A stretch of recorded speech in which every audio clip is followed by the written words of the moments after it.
leadership isn't about telling people what to do. It's really about helping people feel empowered and guided and supported into making decisions on their own so that they can lead themselves effectively. That's, to a certain extent, micromanaging, and it's very transactional. You're just going back and forth. If that person came to you with a challenge, you could get them to think critically and say, well, how would you approach that? What do you think you should do? And you know the answer in your head. You know an answer. And a part of you wants to give them the answer just so that things can speed up and you can get on with your day. Or you can take the high road as a true leader and get this person to think critically, come up with a solution on their own, and allow them to try it. Because maybe their solution is different than the way you'd approach it.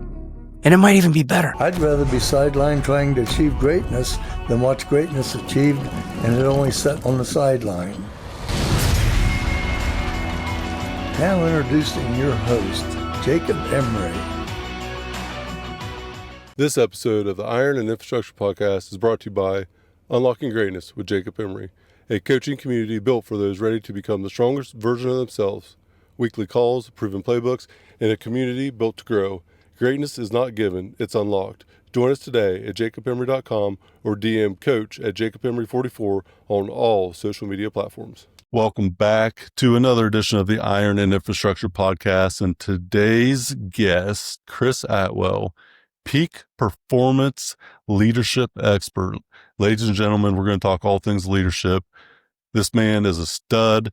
He and I did not plan our wardrobe. So these black shirts were not planned, believe that or not. They were not planned, but I will always have this black shirt on. And Chris, you may be the same way. Don't have to think about it. That's part of my system for success. Chris, welcome to the show. Appreciate your time today. Hey, thank you for having me, Jacob. We've been talking before we started recording. There've been a lot of gems in there. It's been absolutely great meeting you, Chris. Your leadership stories have been amazing. Everything you've done has been amazing. Let's start with transformational leadership. I know you studied John Maxwell. What is transformational leadership to you? And why is leadership such an important thing in today's society that we need in business? Yeah, great question. There's different perspectives of what transformational leadership could be, but the way that I view it is leadership isn't about telling people what to do.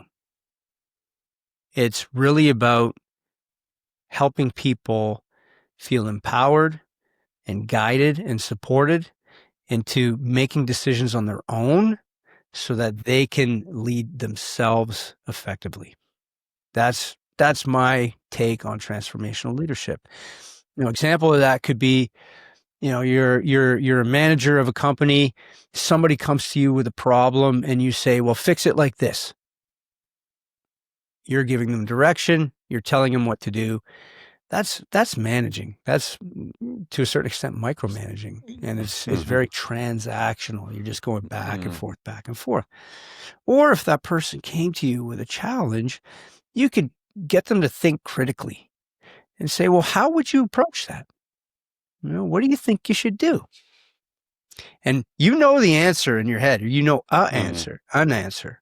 Right? Because you've dealt with the challenge a million times and you think, and a part of you wants to give them the answer just so that things could speed up and you can get on with your day.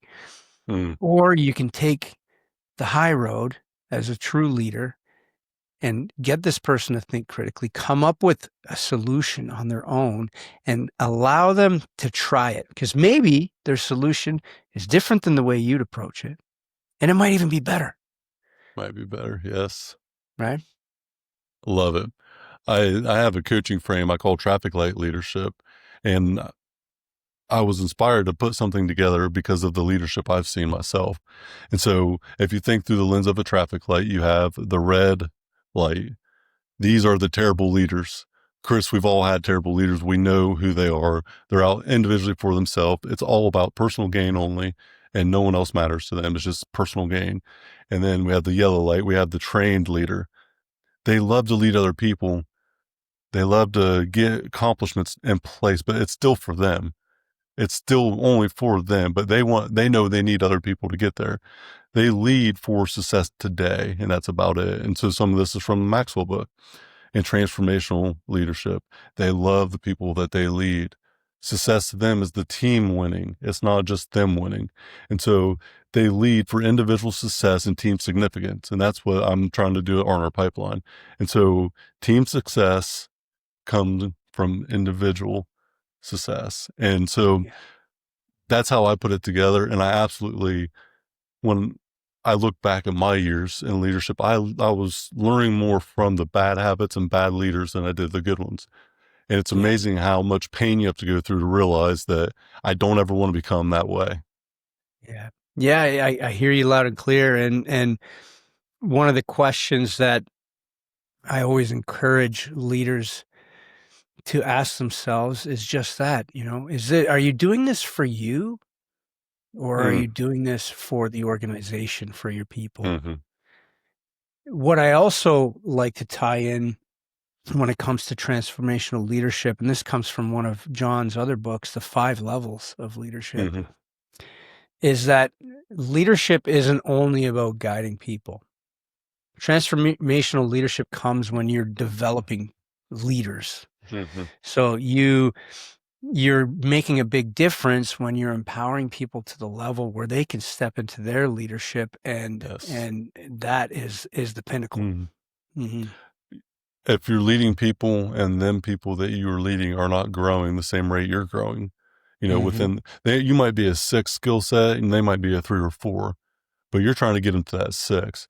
But if they're not growing, 2 things are always going to be true in my business. If we are successful, it's because of the team. And if we fail, it's because of me. Because no matter what happened, no matter the situation with an individual or circumstance in the business, like if it's a personnel issue, the person either did not have the tools and training they needed to be successful in that. So the issue that happened could have been avoided with the proper tool set, or they had everything they needed. They made a mistake and they shouldn't have been there. But it's only one of the two. To me, that's how I view it, because it's always on me as a business owner to make sure that everyone has the thing that they need to be successful, and then their values align enough to make the right decision. Yeah, because there's always going to be an opportunity for you to transfer skills and knowledge, right? But it requires discipline to utilize that skill and knowledge. And to your point, if their values align and they're driven and they can demonstrate the right behaviors, hopefully they can be disciplined enough to use them in the right way. And that is an individual skill that people have to develop that you can't fully influence, unfortunately. It still comes down to choice. There's still choice involved. There's still the human element. And that's where leadership is tough sometimes, because people are still people. Humans are still humans. Smart people make smart decisions and bad decisions sometimes and learn from it. But then there's still, the idiot that makes the idiot decision, or the person that's not a good person that makes the bad decision that you should have known. But like, people show you who they are. You just got to believe them sometimes. I used to have such a family oriented type of surrounding. I wanted it to be that way. And as the years evolved, Chris, I realized that I want to develop people who deserve it, not the ones who actually just need it. And I think that's how life kind of works. And life doesn't respond to what we need. Sometimes it responds to what we deserve by what we do and what we earn. And so I changed my thought on this a while ago. I view the team as a dream team, like the Chicago Bulls dynasty, the Patriot, like a dynasty, because a dream team is about pushing yourself to the limit to get that outcome for the greater good, for everyone on the team to win. But it doesn't mean it lasts forever, because every dynasty has an end date. Everything ends at some point. And even as an owner, that could be me. It doesn't mean I'm always going to be there. But while we're there, I want to achieve greatness. I want to do something that everybody wins by doing. It's not just me. Everybody can win by doing this thing.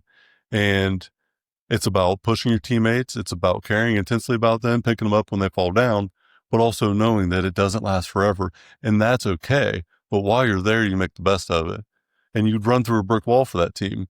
And so some people may think that's harsh or whatever, but it's really just placing a higher standard on yourself and everyone on that team for the greater good. So everyone on the team wins, and you can have individual success for team significance, build a transformational team and a legacy of excellence. That's our North Star on our pipeline. That's what it's all about, is that transformational team. Yeah.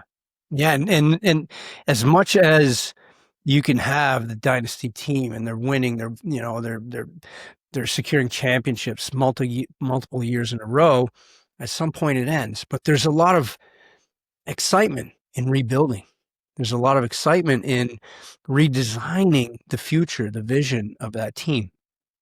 And you're not alone when it comes to family-oriented businesses. I encounter that all the time in the clients I serve, where in fact, it's a family-owned business. It's multi-generational, started by a grandfather, handed down to the father, and now you've got a guy our age who's the successor of the business taking it over. And it's like, okay, he's got people on his team that aren't necessarily fit for the role. They're not part of that dynasty. And he's now got a decision to make and say, do I want to run this business as a family? Because I'm not going to fire my aunt. I'm not going to fire my cousin. I'm not going to fire my brother, right? Or do I want to run it like a competitive sports team where, you know what, everyone is held to a really high standard, and you're paid based on performance. And if you don't meet those performance standards anymore, that's okay. No hard feelings. Somebody else needs you on their team. But the standard being set dismisses the blood relation of anybody on it. Like, you set the standard, you put the ownership in place for that person to own what they do. The accountability is held there by the measurables, the scorecard that they're held, accustomed to. And you did it or you didn't do it. And regardless of your personal situation, in a great business, you have to look past that, because loyalty is about accountability and doing what you're supposed to do.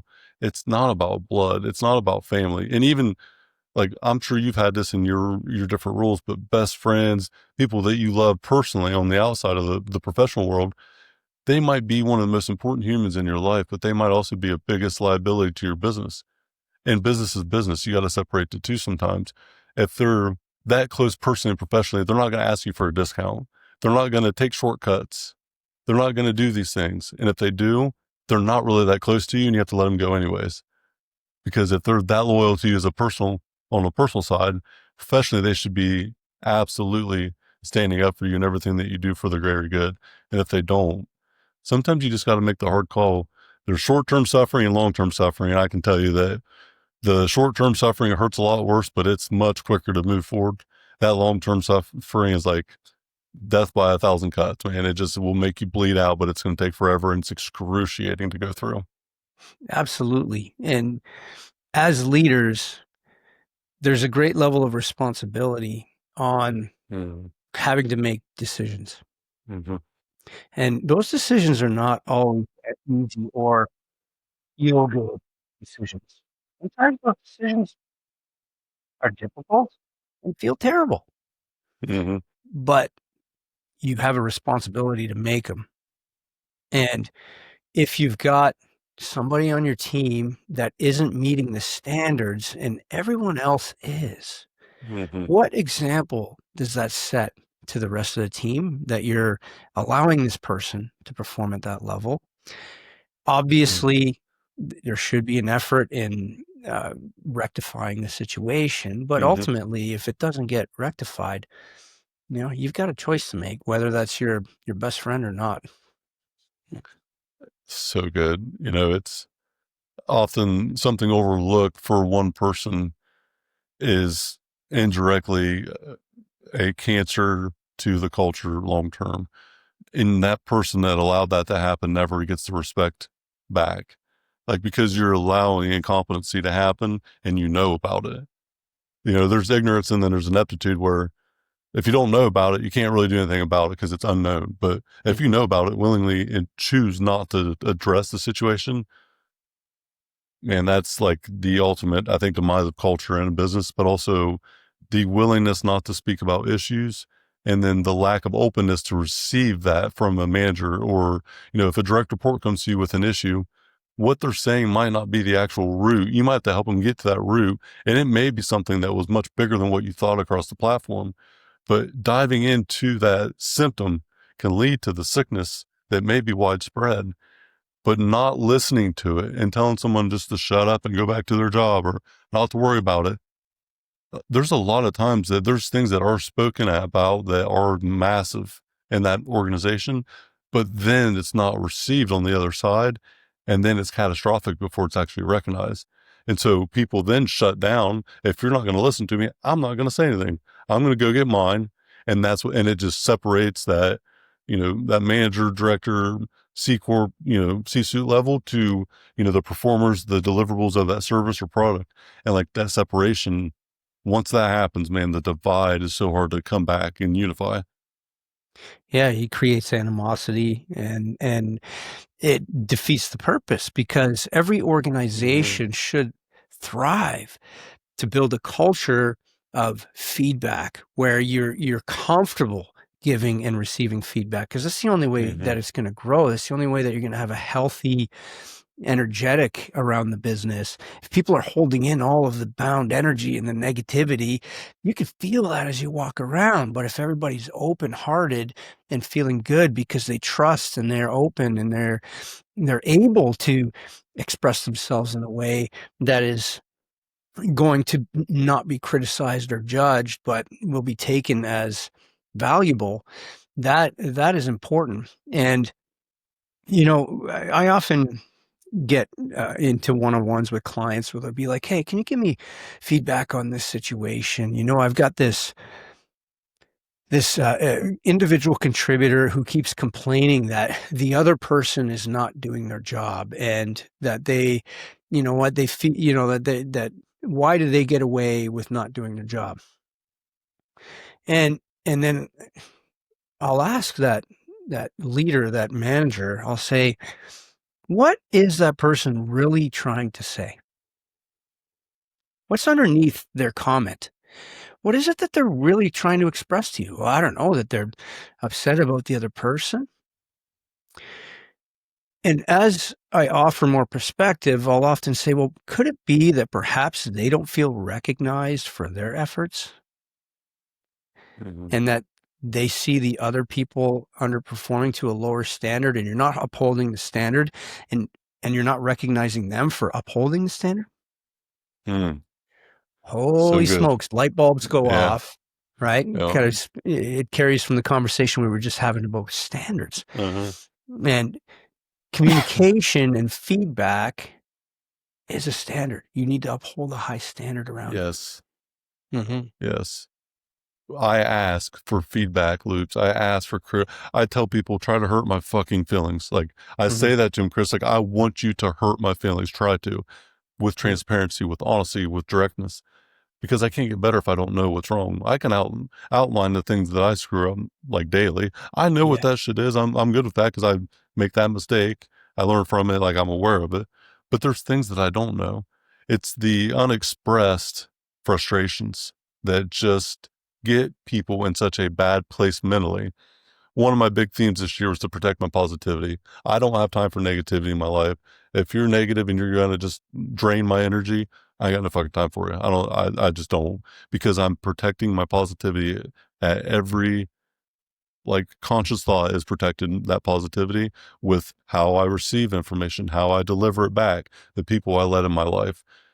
If you're not very strict on the things you allow to influence you, you will eventually be, a product of that environment instead of setting the tone for that environment with the standard.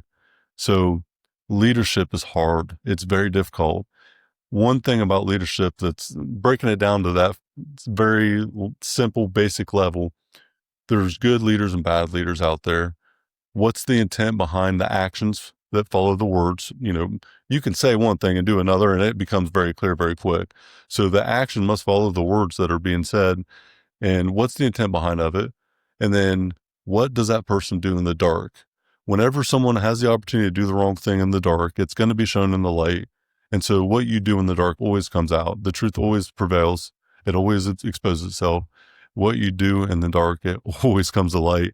And I know there's been so many times I've been like, I could just do this like shortcut thing that doesn't harm anybody, that's really irrelevant. I would only know about it, but I would know about it, Chris. I would know. I can't allow it to happen because I would know up here. If I'm going to commit to myself something, I'm not going to lie to myself. Yeah, well, because you carry it, and then it's all energy, and that energy, the only way to express or rid yourself of that bound energy that you're then carrying is by telling the truth and stepping into a higher version of yourself. So that's a really beautiful reflection. There's a lot of awareness that comes with leadership, and early in your leadership journey, you may be driven by ego, and ego often doesn't like feedback, doesn't like criticism, doesn't like different perspectives. And as you grow in your leadership, having the power to allow the ego, respect it, and be like, I know you're a part of me. That's okay. Right? You've been here to protect me. I respect you, but you're not running the show right now. Okay. And allowing those perspectives, that feedback that you're talking about, that's going to hurt your feelings, right? Because that's ego talking. If you can hold all those perspectives and see them for what they are. This is a saying I learned from one of my mentors. The man who holds the most perspectives holds the power. Because you're not making things solid. You're not holding yourself down. Yeah, it's a beautiful thing. This episode of the Iron and Infrastructure Podcast is brought to you by R&R Pipeline Inc., an infrastructure company. Join our team today at rrpipelineinc.com. The way it's always been done is not the best way. This is something that pains me to my core. I have been told so much of my life, that's the way we've always done it. That's the way we got to, we must continue to do it that way. Anytime someone brings me something well, that's the way I've always done it. And I said, well, why? And I start like the 5 whys or whatever the frame is that I want to utilize in that moment. How do you get this result? By doing it with this method, framing a question in a way to really put someone in a position where they've never been questioned on why they do it. Is it mandatory to be done? Is it a compliance thing, or is it a thing someone put in a handbook 15 years ago that the handbook don't even exist and we're still implementing this like lackadaisical thing that doesn't even matter? And so I'm huge on first principles thinking. I frame it as prosperity principles, and I have my own framework around it, and I utilize it all the time because what is truth, not tradition? That in itself, I want to know the damn truth. I don't want to know what your best practice was from 1987 or the traditional thing that has always been done. I want to know what is required by facts, by law, by physics to be true. And then let's go from there. What kind of tools do you use? What are your go-to? Like, yep, I use this thinking tool, this strategy tool. Do you have a couple tools that are like your top 3 go-tos? Yeah. So there's a few go-tos I leverage. The first one is, there's this book by Richard Rumelt. He was a NASA engineer, and he wrote a book called Good Strategy, Bad Strategy. Okay. And essentially within his approach, it's a 3-step approach. He calls it the strategic kernel. And this is something I apply all the time. I teach it regularly.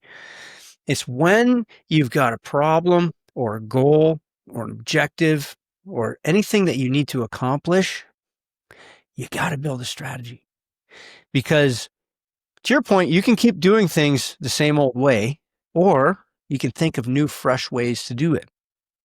And the only way to come up with the most effective strategy is through 3 steps.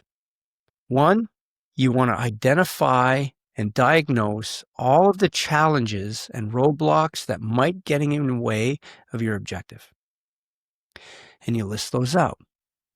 From there, you take each individual challenge and you create an approach to overcome that challenge. It doesn't have to be perfect, but think of, what can I do to overcome that challenge? List those out. That's step 2. Then from there, step 3 is create a coherent action plan to support each one of those approaches. So if you have an objective of hitting $1 million in net new revenue in your business this year with a certain product line installation, okay? Well, you take a moment and you say, what challenges are getting in the way? Oh, my team doesn't know how to install this product. 2, there might not be enough product available from the manufacturer to install this product. 3, there might be limitations on job availability to install this product. So you list those problems out. Then you look at the approach. For my team not knowing how to install it, I will provide product training and installation training on this. 2, might have product availability issues. I will work with the manufacturer to ensure timelines and secure product throughout the year. And you work your way through, and then you create the action plan specific to it. When is it you're going to do the training? With who? By what dates? Using the SMART approach: specific, measurable, attainable, relevant, and time-bound. So that there is one of the main tools I go to all the time. The strategic kernel, writing a good strategy. That's my number 1. Yeah. I love it. I love that. And it's simple. It's very, very simple. Yeah. I created a Break Barriers blueprint, and it was more for that person that's in the rut, that's in the trench. They've dug themselves in a deep hole. I always say, Chris, what's the easiest way to get out of a hole is to put the shovel down and quit digging it. So start filling that hole back in instead of continue to dig down. And it's a 3-step process that I created, and it's very simple. It's very simple, but the amount of people that cannot simplify their own issues in life, it's unbelievable. And it's such a big problem I did not realize for the longest time. And so knowing that we got to have a breakdown. So we have to address our realities. Like you said about the ego thing, ego doesn't like reality because reality tells us the truth. And the truth is the truth. It's not whatever we think it to be or whatever we want it to be. It doesn't matter because it's not. And so it's a 3-step process. You have the breakdown, you face your reality, and you have a bridge. You build away from that reality by building new habits, and then you have the build up. So you become a new individual, and then that's where you start winning with more of the action. And the first thing I tell people to do is you write down the issues list. Write down the list of issues, every single issue in your life. Second column, what issues are not in your control? So you only leave the controllable issues in that second column. The third column is prioritize 1 through 5, the most important return on investment for your life, the biggest impact. And then you have a focus spot. You have a priority.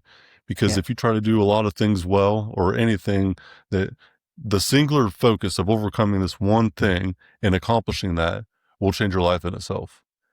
90 days. I'm going to accomplish this in 90 days. You accomplish that. You've done more than that one accomplishment. You have changed your life forever if you commit to that process long term. And so breaking down what the issues are in life, and then one issue might be is, you might have 10 symptoms and one sickness, and you overcome that sickness and you eliminate 90% of your issues. Now you're going to have new ones that come up, but man, you can really get a lot done in that little bit of time. What habits are in place though? James Clear, Atomic Habits, that book is incredible. I have what I call the standards of greatness, my 5 daily non-negotiables for myself. And there are 5 standards that I've lived by for a while that have got me to where I'm at today. I don't waver on them. I never will. You got to kill me before I'm not going to do it. But it's no snooze, no snooze. You don't set the alarm clock and not wake up to it. We don't hit the snooze button. Physical output, mental input, 10 minutes a day. Non-negotiable. You must do something to move your body. 10 minutes is that's my bare minimum requirement. So just enough to move, keep momentum going forward. Mental input, you got to collect quality information every day to keep that momentum also going forward. Track and attack. You must track progress and attack every day with intent. It's not about, being vicious. It's about, I have a nap scheduled for this afternoon. I'm going to take the best nap with the best intent. It's about intentional attention, being fully present in the moment. And then the 5th one is gratitude and preparation. Have gratitude at the end of every day, protect that positivity, go to bed on a good note. And then preparation is so key for success. Today's success started last night. I'm like a third grader. I set out a gallon jug of aminos, my food's ready, my clothes, my black shirts are ready. The next day by 6 a.m., I've trained for an hour. I've developed my brain for an hour. I already know what my schedule looks like, and I go execute on the day, and it's 6 a.m. in the morning. I wake up at 3 a.m. So it's like very, very simple, very yet effective, because I don't have to think about the black shirt I want to wear because they're all black. I don't have to worry about it. I don't have to think about what clothes I'm going to wear because the weather was checked last night and I'm already prepared for it. That in itself sustained the habits. We don't rise to the level of our goals, Chris. We fall to the level of our systems. And That's that could right. not be a more true statement from James Clear, and one of the most profound learning, quotes, books that I've ever had. Mm-hmm. Yeah. Habits are what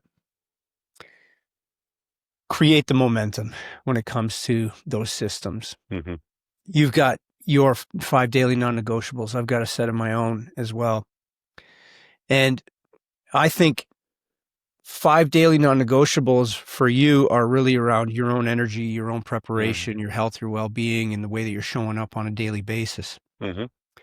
We want to make sure as we run a business that we also have non-negotiables in the business. Yes.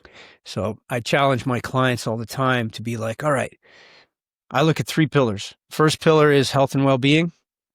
What habits, routines, non-negotiables are you creating for yourself when it comes to your sleep, your nutrition, your exercise, your spirituality, your learning, keeping that brain going every single day?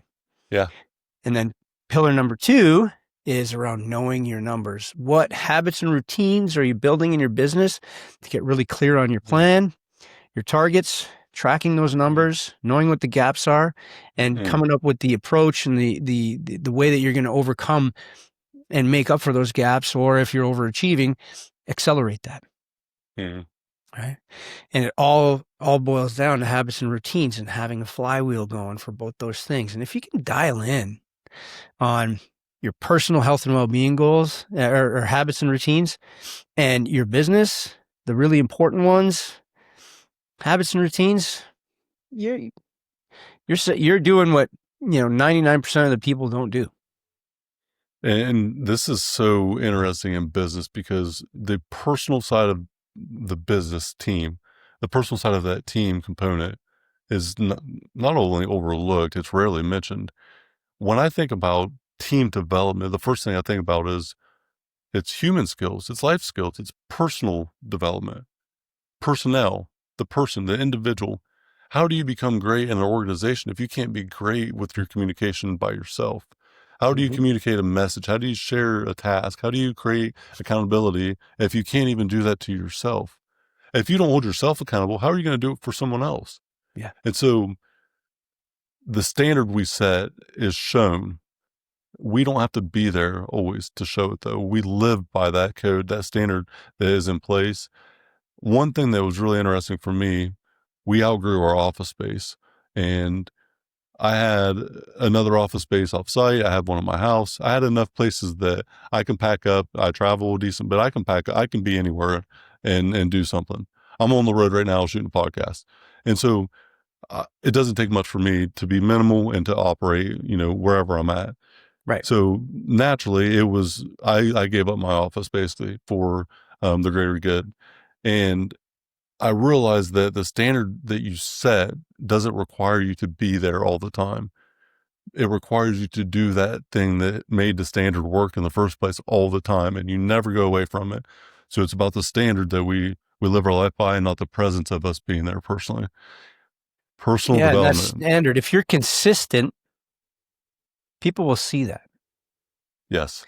It's all about consistency. That's what a habit is. It's consistently doing the same thing over and over.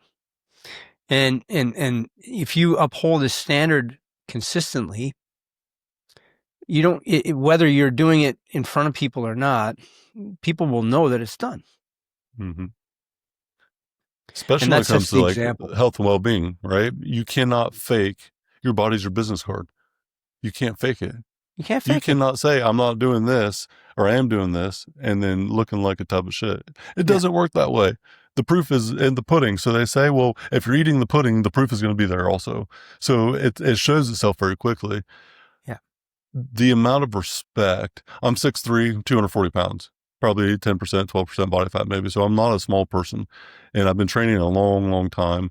I train with Corey Gregory, who owns Max Effort Muscle, Corey G Fitness. I don't know if you've heard of him or not. Very well known in the space. So he was business partners with Arnold Schwarzenegger. Like, he's very well known in the space. We are in two businesses together. I own part of Max Effort Muscle. We're like best friends, basically. And he's my training partner. And we've been doing this for a long time. I've known him almost 20 years now, and, on and off for the last 20 years. Last 5 years, we've been training consistently at 4 a.m. And the amount of dedication it takes to show up every day, I can't not do it. Like, I go to bed at 11, I wake up at 3, it don't matter. Like, I do it because it's who I am. But the amount of, just the start and then the continuity factor of long inputs without seeing results, the delayed gratification part in society today that's not there. Everybody wants a quick fix. And the thing they don't realize, they will never get a quick fix unless they do the thing that's hard, because the quick fix is actually just doing the work. There is no shortcut to it. You can accelerate it by just continually doing it. How many people quit and then start again and just ride that roller coaster, and they never achieve anything because they stop and start so much? Yeah. Fall down, but fall forward. Don't fall back. Fall forward. If you're going to have a bad day, do 10 minutes. That's why my 10-minute requirement there is so small, because it's not about doing an hour or 2 hours or 3 hours every day. It's about just getting it in every day with intent and knowing I have to physically go do this. And I train way more than that now, obviously. And 5-6 days a week, I might train an hour every day. It just depends. But I know this bare minimum standard. Put me in a hospital bed, I'm going for a 10-minute walk. Yeah. And if I'm on crutches, put me down on the floor so I can do some damn push-ups for 10 minutes. I'm going to do that 10 minutes every day, because I live by that moral code for me. Because if I'm not taking care of myself, I have to be number one to give everyone else my best version. And I think we have to be selfish as leaders. What's your thought on that selfish narrative, Chris, about I'm confident because of what I do. My ego wants me to do things or say things that I haven't accomplished yet. That's not a negotiable for me. Ego, to me, confidence and ego is split between confidence is confidently speaking in things that you've done and you can do well. Ego is saying that you can do something you've never actually done before. Mm-hmm. Yeah, confidence to me is having conviction, and ego is coming from a place of self-protection.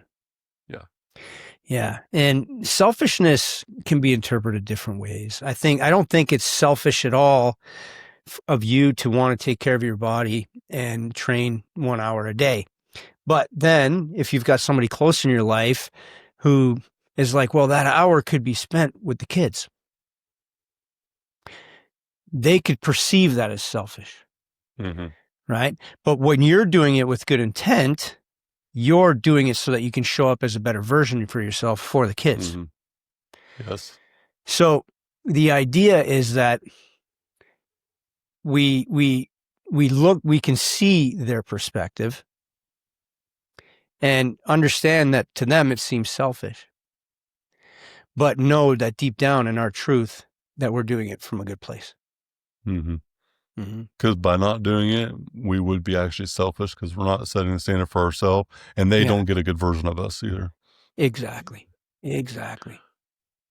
Chris, we only got a few minutes, and I know you're up against the clock today. I want to give you the floor. Next 5 minutes, whatever you want. Tell us more about Chris. Where can the people find you at? Talk about leadership program, health and wellness, whatever you want. I want to give you the floor, open the floodgates to you.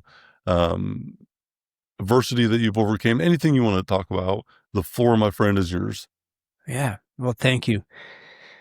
To me, leadership is one of the greatest services that you can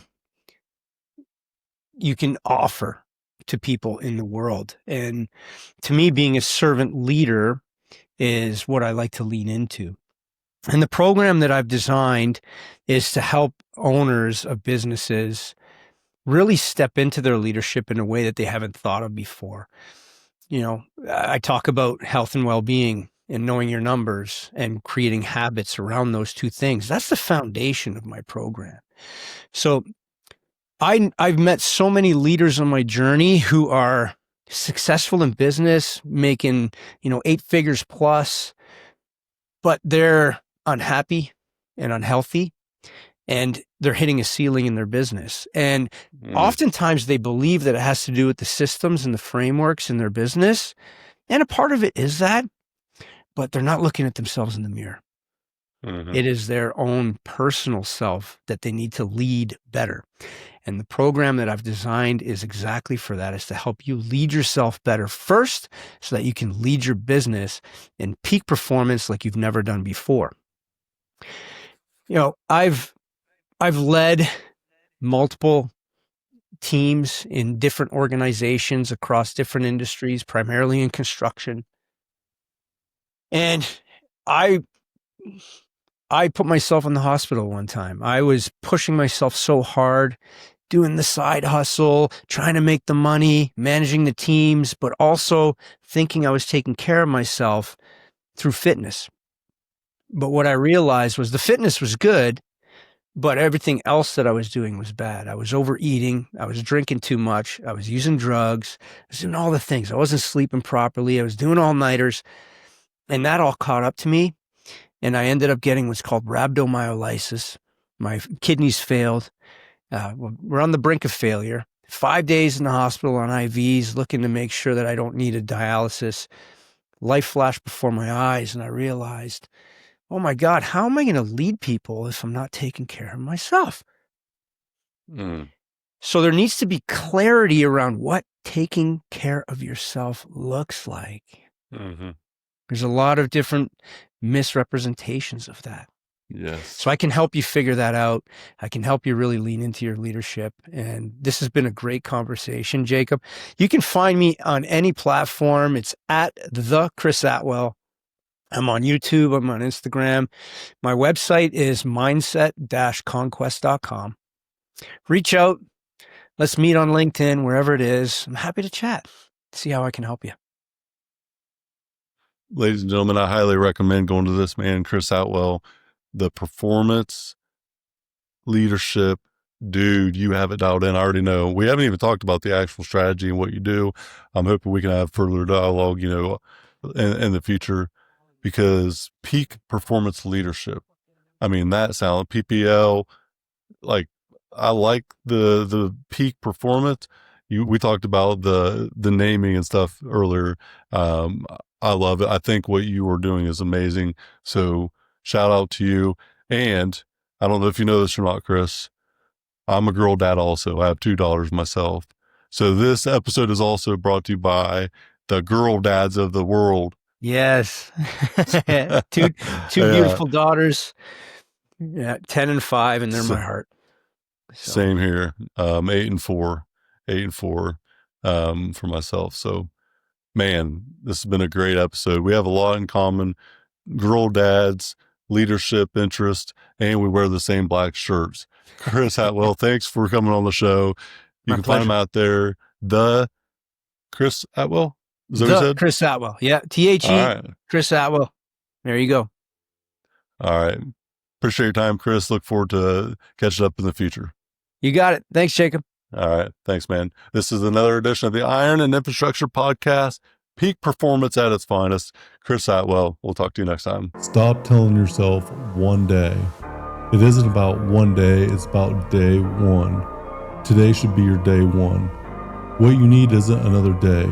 What you need is clarity with the community to give you confidence to unlock your greatness. That's what the group coaching program is all about. Confidence, clarity, via commitment. Hit the show link in the notes. Let's start unlocking your greatness now, today.